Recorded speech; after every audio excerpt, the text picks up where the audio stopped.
ஒன்பது கோளும் ஒன்றாய் காண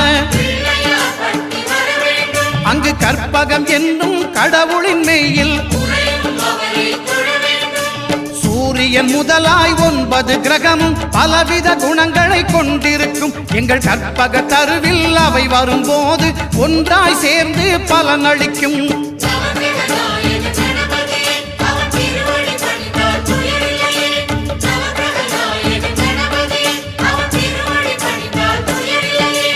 ஒன்பது கோளும் ஒன்றாய் காண